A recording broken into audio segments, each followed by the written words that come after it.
नमस्कार आप सभी को। मैं राजीव आपके अपने यूट्यूब चैनल जीके महाकुंभ में स्वागत करता हूं। दोस्तों, library science one-liner question answer की सीरीज़ में हम लोग जो है 50 प्रश्नों को देखेंगे। और दोस्तों, मैं बताना चाहूँगा कि ये लाइब्रेरी साइंस के किसी भी एग्ज़ाम में आपके लिए जो है उपयोगी रहेगा। तो दोस्तों, लास्ट तक वीडियो को ज़रूर देखिएगा। आपको लगे कि आपके लिए ये यूजफुल है तो अधिक से अधिक इसे अपने दोस्तों में शेयर कीजिए ताकि और लोग भी इसका बेनिफिट उठा पाएँ। और दोस्तों, चैनल को सब्सक्राइब ज़रूर कीजिएगा और अगर कर दिया है तो बहुत बहुत धन्यवाद। तो चलिए देख लेते हैं आज के इन 50 महत्वपूर्ण प्रश्नों को। तो आज का पहला प्रश्न है, पॉल आउटलेट और हेनरी लाफोंटेन किससे संबंधित हैं? तो पॉल आउटलेट और हेनरी लाफोंटेन ने जो है फिड की स्थापना की थी। आप सभी को ध्यान ही होगा। अगला प्रश्न है, शाखा पुस्तकालय किसका उदाहरण है? तो शाखा पुस्तकालय जो है विस्तार सेवा का उदाहरण है। यानी कि हम कोई शाखा ब्रांच वगैरह खोलेंगे तो विस्तार ही तो कर रहे हैं, तो विस्तार सेवा का ये उदाहरण है। अगला प्रश्न है, इन्फिनिट राष्ट्रीय पुस्तकालय नेटवर्क की स्थापना कब हुई? तो 1891 में हुई।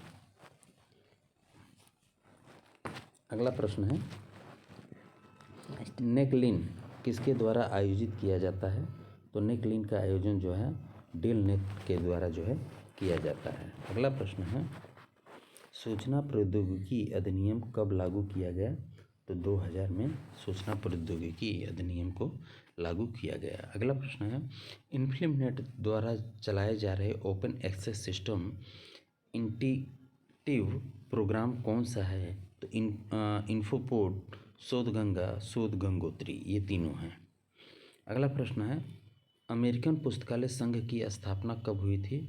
तो 6 अक्टूबर 1876 में मेलवी डेवी के ही द्वारा की गई थी, ध्यान होगा आपको। और लाइब्रेरी जनरल भी पत्रिका जो है मेलवी डेवी के द्वारा 1876 में, और ALA यानी कि अमेरिकन लाइब्रेरी एसोसिएशन की भी स्थापना जो है 1876 में ही मेलवी डेवी के द्वारा किया गया था। अगला प्रश्न है, पुस्तकालय संघ की स्थापना कब हुई? तो 5 अक्टूबर 1887 को जो है पुस्तकालय संघ की स्थापना हुई, जिसे LA के नाम से भी जाना जाता है। अगला प्रश्न है, जर्नल ऑफ लाइब्रेरियनशिप का प्रकाशक कौन है? तो एस्लिब जर्नल ऑफ लाइब्रेरियनशिप का प्रकाशक है। अगला प्रश्न है, इंग्लैंड के राष्ट्रीय ग्रंथालय का नाम क्या है? तो इंग्लैंड के राष्ट्रीय ग्रंथालय का नाम जो है ब्रिटिश म्यूजियम है। अगला प्रश्न है, राष्ट्रीय पुस्तकालय संघ के प्रथम अध्यक्ष कौन थे? तो AC बुलनर जो है ILA के जो है प्रथम अध्यक्ष थे। अगला प्रश्न है, सूचना का अधिकार कब लागू हुआ? तो RTI जो हम फाइल करते हैं इसे जो है 2005 में लागू किया गया। अगला प्रश्न है, भारत में कौन सी संस्था ने राष्ट्रीय स्तर पर लाइब्रेरी एंड इंफॉर्मेशन पॉलिसी को तैयार किया? तो जो नेपलिस जो थी, आपको ध्यान होगा नेपलिस जो थी वो RRLF के द्वारा जो है इसे तैयार किया गया था। अगला प्रश्न है, विश्व बौद्धिक संपदा संगठन कहाँ स्थित है? तो जनेवा में स्थापित है। अगला प्रश्न है, भारतीय पुस्तकालय संघ ने अबगीला पत्रिका का प्रकाशन कब शुरू किया? तो 1947 में अबगीला का जो है प्रकाशन शुरू किया गया था। अगला प्रश्न है, फेयर डीलिंग से फेयर नाम से संबंधी है? तो ये कॉपीराइट से संबंधी है। अगला प्रश्न है, डायरेक्टरी ऑफ लाइब्रेरीज इंडिया पत्रिका किसके द्वारा जो है प्रकाशित की जाती है? तो राजा राम मोहन राय लाइब्रेरी फाउंडेशन के द्वारा जो है प्रकाशित की जाती है। अगला प्रश्न है, यूनेस्को का मुख्यालय कहाँ स्थित है? तो पेरिस में। यूनेस्को का मुख्यालय जो है पेरिस में स्थित है। अगला प्रश्न है,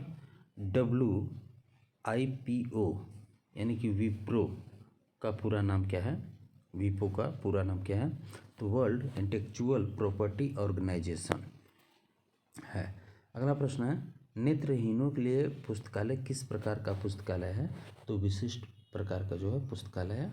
और भारत में नेशनल हैंडीकैप लाइब्रेरी जो है देहरादून में स्थित है और ये भारत की मात्र एक राष्ट्रीय पुस्तकालय है। अगला प्रश्न है, भारतीय विशिष्ट पुस्तकालयों एवं सूचना केंद्रों का संघ की स्थापना कब हुई थी?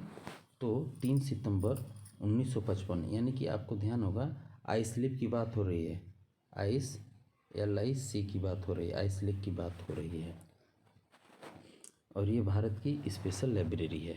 अगला प्रश्न है, इंडियन लाइब्रेरी साइंस ऑब्स्टेक का प्रकाशन किसके द्वारा जो है किया जाता है? तो आई स्लिप के द्वारा जो है इसका प्रकाशन किया जाता है। अगला प्रश्न है, नेशनल लाइब्रेरी ऑफ इंडिया के भवन का वर्तमान नाम क्या है? तो बेल्वेडियर जो है नेशनल लाइब्रेरी ऑफ इंडिया के भवन का नाम है। अगला प्रश्न है, वर्ष 1867 में पारित होने वाले एक्ट का नाम बताइए। तो 1867 में press and registration of book act को पारित किया गया था। अगला प्रश्न है, यूनेस्को की सहायता से भारत में कौन सी लाइब्रेरी का निर्माण किया गया? तो दिल्ली पब्लिक लाइब्रेरी का निर्माण जो है यूनेस्को की सहायता से 1951 में किया गया था। पंडित जवाहरलाल नेहरू ने जो है इसे उद्घाटन किया था। अगला प्रश्न है, खुदा बख्श ओरिएंटल पब्लिक लाइब्रेरी कहाँ स्थित है? तो पटना में स्थित है। अगला प्रश्न है, इन्फिनिट 1991 की स्थापना कहाँ की गई? तो गांधीनगर गुजरात में। अगला प्रश्न है, कलकत्ता पब्लिक लाइब्रेरी का भवन स्थानांतरित किया गया था? तो बेल्वेडियर स्टेट से किया गया था, मेट का भवन में। अगला प्रश्न है, अंधों को पुस्तकालय सेवा प्रदान की जानी चाहिए, पुस्तकालय विज्ञान का कौन सा नियम है? तो दूसरा नियम है, चाहे वो पाठक कोई भी हो, ध्यान हो ही होगा आपको। अगला प्रश्न है, यदि एक पुस्तकालय अन्य पुस्तकालयों से सामग्री उधार लेता है और उपयोगकर्ताओं की आवश्यकता को पूरा करता है तो यह गतिविधि जो है अंतः पुस्तकालय लोन सेवा है। अगला प्रश्न है, एक साहित्य कार्य के लिए कॉपीराइट की सुरक्षा की अवधि भारत में कितनी है? तो कॉपीराइट की अवधि जो है लेखक की मृत्यु के 60 वर्ष बाद तक है। अगला प्रश्न है, पुस्तकालय विज्ञान के 5 सूत्र में कौन सा नियम या परामर्श देता है कि स्थानीय स्तर पर पाठकों के बहुमत के अनुकूल न होने वाली पुस्तकों का चयन न करें? तो दूसरा। अगला प्रश्न है, भारत सरकार ने पुस्तकालय एवं सूचना प्रणाली पर राष्ट्रीय नीति बनाने के लिए किस समिति का गठन किया? तो नेप्लिस का गठन किया। आपको ध्यान ही होगा, RRLF के द्वारा, मैंने ऊपर ही बताया है। तो कब किया गया था? तो 1885-86 में। और किसकी अध्यक्षता में? DP चट्टोपाध्याय की अध्यक्षता में नेप्लिस का गठन किया गया था। अगला प्रश्न है, वह कौन सी सेवा है जो उपयोगकर्ताओं तक स्वयं सूचना पहुंचाती है, विशेष उनकी मांग किए बिना ही सूचना प्रदान करना है? तो प्रसार सेवा है। प्रश्न को, वीडियो को आराम से रोक के दोबारा भी आप देख सकते हैं। अगला प्रश्न है, राजस्थान लोक पुस्तकालय अधिनियम के निर्देशक कौन होते हैं? राजस्थान लोक पुस्तकालय अधिनियम के जो है निर्देशक कौन होते हैं? तो शिक्षा सचिव। अगला प्रश्न है, विश्वविद्यालय पुस्तकालय के वित्तीय स्रोत हैं? तो विश्वविद्यालय बजट, UGC से अनुदान तथा राज्य सरकार अनुदान। अगला प्रश्न है, आंध्र प्रदेश पुस्तकालय अधिनियम का वर्ष जो है क्या था? तो 1960 में था। अगला प्रश्न है, अज्ञात लेखक की कृतियों को कहा जाता है? तो अनामक कृति। जिस लेखक का नाम नहीं पता है उसे जो है अनामक कृति घोषित किया जाता है। अगला प्रश्न है, ग्रंथालय विज्ञान का कौन सा सूत्र ग्रंथालय विस्तार योजना से जुड़ा है? तो 5वां सूत्र। अगला प्रश्न है, ग्रंथालय सहयोग का अन्य नाम है? तो संसाधन साझेदारी जो है ग्रंथालय सहयोग का जो है अन्य नाम है। अगला प्रश्न है, सहभागी सूचीकरण का एक उदाहरण है? तो ग्रंथालय सहयोग। अगला प्रश्न है, मद्रास राज्य में कितना पुस्तकालय उपकर लगाया गया था? तो 5 पैसे। मद्रास में 5 पैसे। अगला प्रश्न है, मोबाइल लाइब्रेरीज किस प्रकार की सेवा है? तो मोबाइल लाइब्रेरीज भी विस्तार सेवा के अंतर्गत आती हैं। अगला प्रश्न है, प्रचार सेवाएं मुख्य रूप से प्रदान की जाती हैं? तो पुस्तकालय के अंदर प्रचार सेवा जो है पुस्तकालय के अंदर प्रदान की जाती है। अगला प्रश्न है, भारत में 1937 में किस विश्वविद्यालय ने पुस्तकालय विज्ञान में डिप्लोमा कोर्स शुरू किया? तो मद्रास विश्वविद्यालय ने। अगला प्रश्न है, भारतीय पुस्तकालय संघ के संस्थापकों में डॉक्टर रंगनाथन के अतिरिक्त और कौन था? तो के.एम. असदुल्ला, जो इंपीरियल लाइब्रेरी के पुस्तकालय अध्यक्ष थे। अगला प्रश्न है, ILA की आधिकारिक पत्रिका है? तो ILA बुलेटिन। अगला प्रश्न है, इफ्ला के प्रथम अध्यक्ष थे? तो आइजक कुलिजन। अगला प्रश्न है, इफ्ला का सम्मेलन दिल्ली में आयोजित किया गया था?